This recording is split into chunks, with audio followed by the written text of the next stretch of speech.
बिस्मिल्लाहिर्रहमानिर्रहीम। अस्सलाम वालेकुम व्यूअर्स, अपने प्यारे से किचन में मैं आपका वेलकम करती हूँ। नारियल का हलवा आपने बहुत खाया होगा, यकीनन आपको पसंद भी बहुत होगा, मगर जब नाम हलवे का आ जाए तो इसकी मेहनत से कुछ लोग घबरा जाते हैं। तो आज मैं आपको बहुत ही आसान तरीके से बनाना बताऊँगी नारियल का टुकड़ी हलवा।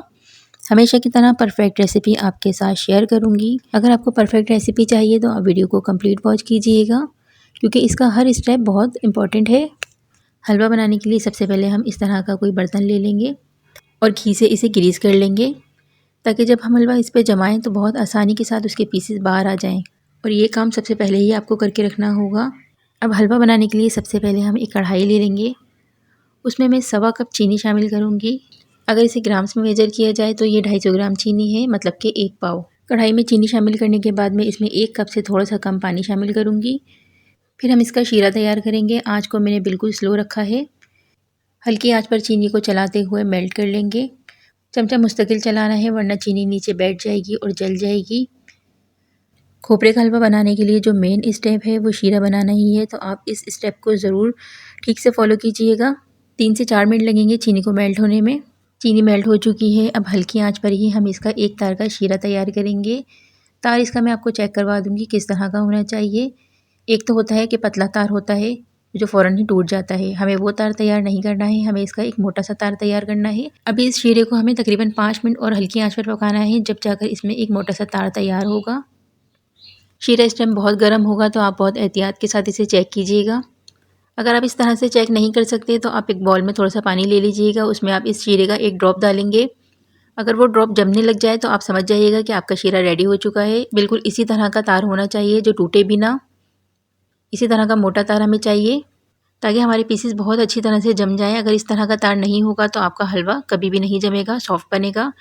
अब इस शीरे में मैं आधा कप खोया शामिल करूँगी। अगर कप के हिसाब से मेजर करेंगे तो ये आधा कप है। 250 ग्राम हमने चीनी ली थी और 125 ग्राम हमने खोया लिया है।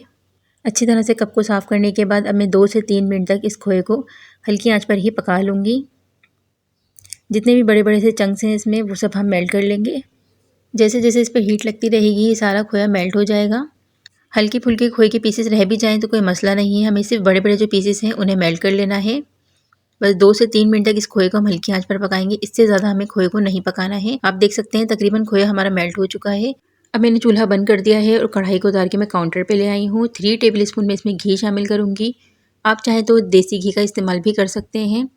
अब मैं इसमें ग्रीन फूड कलर शामिल करूँगी। आप चाहें तो रेड, येलो, जैसा आपका दिल चाहे इस हलवे को आप बना सकती हैं। ग्रीन कलर के पीसेस दिखने में थोड़े ज़्यादा प्यारे लगते हैं, तो मैं ग्रीन कलर का हलवा तैयार कर रही हूँ। कलर आप अपने हिसाब से लाइट डार्क जैसा आपको पसंद हो आप कर सकते हैं। बहुत ज़्यादा कलर भी शामिल नहीं कीजिएगा, वरना हलवे में आपकी कड़वाहट भी आ सकती है। याद रहे कि मैंने फ्लेम को ऑफ कर दिया है और कढ़ाई को मैंने काउंटर पे शिफ्ट कर लिया है। अब फ्लेम का हमारा कोई काम नहीं है, अब सारा काम हम काउंटर पे ही करेंगे। अब इस हलवे की खुशबू को बढ़ाने के लिए मैं शामिल करूँगी इसमें ½ टीस्पून इलायची पाउडर। इलायची पाउडर डालने के बाद भी इसे थोड़ा सा मिक्स कर लेंगे। याद रहे कि अभी शीरा हमारा बहुत गर्म है। कढ़ाई को काउंटर पे शिफ्ट करने के बाद ये सारा काम आपको बहुत जल्दी जल्दी करना होगा। अगर ये ठंडा हो गया तो ये ऐसे ही जमना शुरू हो जाएगा। अब मैं इसमें नारियल का बुरादा शामिल करूँगी 3 कप। अगर इसको ग्राम्स में मेजर किया जाए तो ये 250 ग्राम है, मतलब कि 1 पाव।